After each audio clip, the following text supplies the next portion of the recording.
Ərdəbil, Səfəviyyə təkkəsinin gül bağçası. Gecə, ay işığı bağçanı nurlandırır, Şeyx Heydər həyəcanlı düşüncələrlə göyə baxır.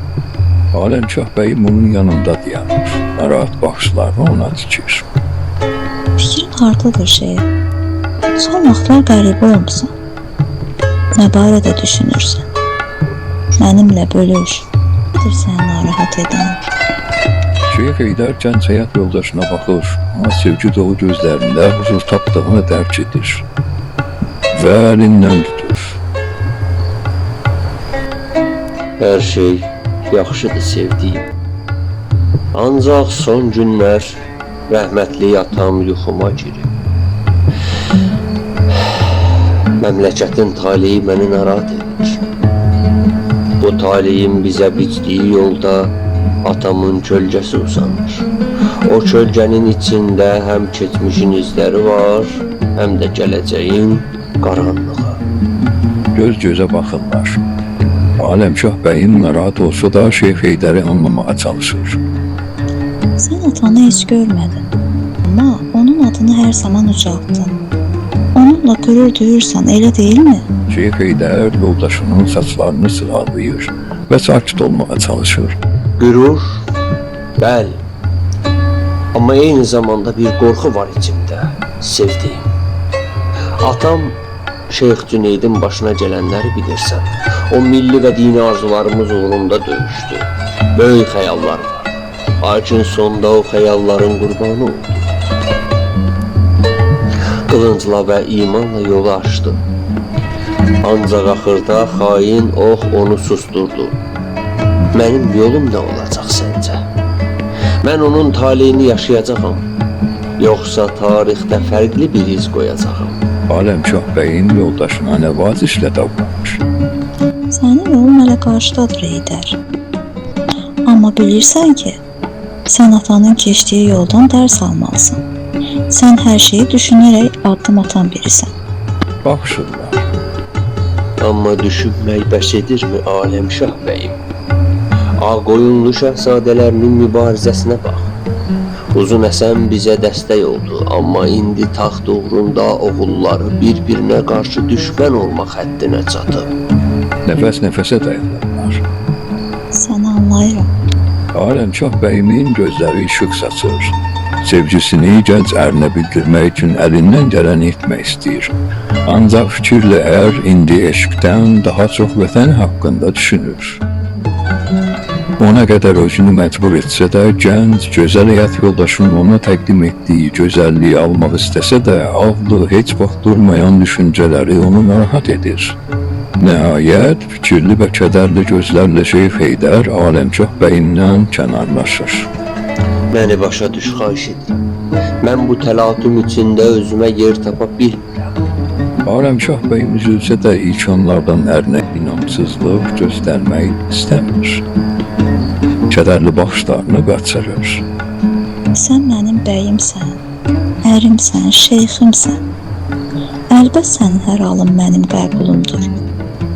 Xatun bəyini hər bir halda sevməli, ona etinasızlıq etməməlidir. Şəriətdə də, qədim türk törəsində də belədir.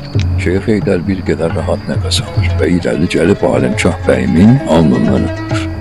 Dayım, səni mənə verməkdə nə böyük savab iş görür. Allah bizi bir-birimizə yazıb şeyxim. Sultan atam, nə də mənim könlüm buna qarşı çıxa bilməzdi. Baxışırlar, Şeyx Heydər tədricən yenə fikrə qərq olur, kənarlaşıb oturur. Sultan Həsənin hakimiyyəti nə qədər davam edəcək? Təbriz taxtı titrəyir və o titrəyiş bizim gələcəyimizə də təsir edəcək. Sən Ağqoyunluların Azərbaycan taxtını əlində saxlaya biləcəyinə inanmırsan? Şeyx Heydər fikirli halda baxışlarını qaçırır. Deyə bilmərəm. Amma bir gün hər şey fərqli olacaq. Çünki bizim gücümüz təkcə qılıncımızda deyil, inancımızdadır. Atamın idealları hələ də yaşamaqdadır. O sadəcə bir sərkərdə deyildi. O bir mürşid idi. O imanla torpaqları birləşdirdi. Bu isə sultanları qorxudan bir şeydir. Aləmşah bəyim. Alemşah bəyimiz ölsə də hiss etdirməməyə çalışır. Bəs Osmanlı? Onların da gözü Təbrizdədir. O böyük imperiya bizim bu torpaqlarda yüksəlməyimizi istəməyəcək. Osmanlı'nın dost veya düşman olduğunu zaman gösterecek. Onların bize karşı münasibəti değişkendir. Biz onlarla ya bir yol tapmalıyıq, ya da bir gün karşılaşacağımız mütləq. Amma indi ən yaxın təhlükə elə öz içimizdədir. Ağqoyunların parçalanması, Şirvanşahların pusquda durması və Ərdəbilin gələcəyi. Baxsınlar, hər ikisi narahatdır. Ağqoyunlu saray, Təbriz, qızıl rənglərin üstünlüğü təşkil etdiyi taxt tutamında çoxlu bəzəkli şamların işığı altında Sultan Həsənin möhtəşəm görünüşü və tarixi sənədlərlə dolu kiçik masa görünür. Xaricdə qələbə səsləri və uzaqdan gələn şanlı xəbərlər havanı doldurur. Sultan Həsən öz böyük zəfərlərinin xatirəsi ilə dərin düşüncələr içində oturub, yanında isə Mirzəsi İzzət Nəzəri dayanır. Mirzə, düşmənlərimizi məğlub etdik. Paytaxtımızda sultanlığımızı elan etdik. İndi isə bizim dövlətimizin ruhunu yeni üfüqlərə daşımaq vaxtıdır. Qələbələrimizin alovu ilə adım Oturaq və Taşxarın səhralarına qədər salındı. Amma indi mən, Həsən Bahadır xan, ədalətin və yeniliyin aləminə qədəm qoyuram. Şeytanım, sizin qəhrəman zəfərləriniz yalnız dəhizgərdə deyil, həm də xalqın dilində əbədi şanki və əks sada verir. Siz xaqan əl-afaq, sahib qürəm, muhim el-xilafə və səltənətə olaraq Azərbaycanın haqq səsini bütün cahana haykırdınız. Ancaq dövlətimizin və xalqımızın xeyrində çalışdığınız bu islahatlar, kamuqanı ləğv etdiyi vergiləri yenidən tənzimləməyi arzuladığımız o qanunnamənin tətbiqi bəzi feodal əyanların və əmirlərin köhnə maraqlarını sarsıda bilər. Ey Mirzə İzzət, mənim məqsədim yalnız zəfərlərlə deyil, ədalət və xeyirxahlıqla qarətdə qalmaqdır. Mən bütün ərazilərdə yeni nizam qurmaq istəyirəm. Bilirsən, bu dövlət yalnız ateşli döyüş meydanlarından ibarət deyil. O həm də qanun və mərhəmətin yurdudur. Sultanım, sizin yenildikçi addımlarınız, kamuqanın məhsulun yalnız 20'də bir hissəsini təfriq edəcək şəkildə endirilməsi, torpaq vergisinin isə məhsulun 6'da birine düşməsi əsl islahatdır. Amma unutmayaq ki, hər böyük dəyişiklik özündə müqaviləti də doğurur. Əmirlər və yerli əyanlar əlavə gəlir mənbələrini itirənlər bu dəyişikliklərə qarşı çıxacaq. Lakin mən inanıram ki, sizin möhtəşəm iradənizlə onların qəlblərini də dəyişə biləcəksiniz. Mənim atlarımın ayaqları altında günü gündən böyüyən imperiya torpaqları, düşmənlərimin qorxudan titrədən neçə qəhrəmanlıq nümunələr var. Hər döyüş bir zəfər mənə bu islahatları vacibini və aydın göstərir. Məmur özbaşlarına son qoyulacaq və dövlətimiz daha da böyüyəcək. Sultanım, hər bir kəlməniz tarixdə qızıl hərflərlə yazılacaq.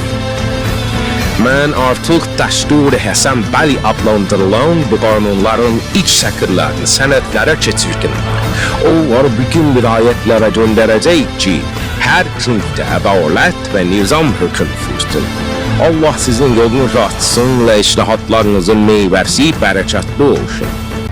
Bu dövlətin qəlbi yalnız döyüş meydanlarında deyil, eyni zamanda kəskin düşüncələrdə və ədalətli qanunlarda böyüdür.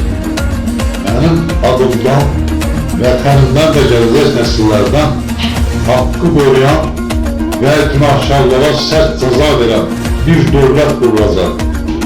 İndi get və hər küncə ədalətin və islahatın xəbərini daşır. Mirzə yaltaqcasına baş əyib otaqdan çıxmaq istəyir. O zaman Sultan Həsənin yadına nəsə düşür. Gözlə Mirzə, bu dediyimi də qeyd et. Biz bu taxta ulu soyumuz, uzaq xanədanımız üçün çıxmışıqsa, hər şey mutlu millətin üçün olmalıdır. Qeyd et. Mirzə dərhal yazır.